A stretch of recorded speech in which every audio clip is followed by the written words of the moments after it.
Technical দাও YouTube চ্যানেলে সবাইকে স্বাগত। আজকের এই ভিডিওতে আমি তোমাদের বলবো অটো আপগ্রেড জিনিসটা কি। তো তোমরা নিশ্চয়ই জানো যে তোমাদের পলিটেকনিক অ্যাডমিশনের যে কাউন্সেলিং প্রসেস সেটা অলরেডি স্টার্ট হয়ে গেছে, যেটা তোমাদের 30 তারিখ অবধি চলবে। তো আমি এখানে একটা এক্সাম্পল দেখিয়ে তোমাদের বোঝানোর চেষ্টা করবো অটো আপগ্রেড জিনিসটা কি। তো ধরো তোমরা 4টে কলেজ সিলেক্ট করেছো, যার মধ্যে তুমি প্রথম সিরিয়ালে রেখেছো এপিসি, দ্বিতীয় সিরিয়ালে রেখেছো বিআইটি ইটিসি ডিপার্টমেন্ট, থার্ড সিরিয়ালে তুমি রেখেছো বিআইটি ইআইই ডিপার্টমেন্ট এবং ফোর্থ সিরিয়ালে রেখেছো আন্দাবিট institute of engineering management civil department.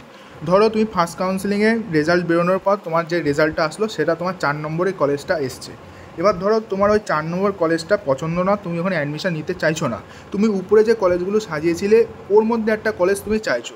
তার জন্য তুমি অটো আপগ্রেডেশন করলে, 1000 টাকা পেমেন্ট করলে তুমি দ্বিতীয় কাউন্সেলিংয়ে চলে গেলে।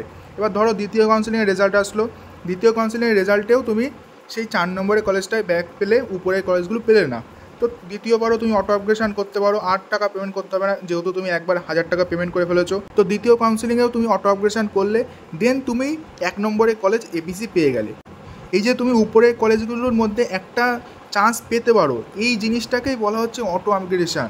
ঠিক আছে, তো অটো আপগ্রেডেশন মানে হলো তুমি যেই কলেজটা পাচ্ছ বা যেই ট্রেডটা পাচ্ছ, তোমার উপরে যে কলেজগুলো আছে সেগুলো তুমি পাওয়ার জন্যই তুমি অটো আপগ্রেডেশন করছো।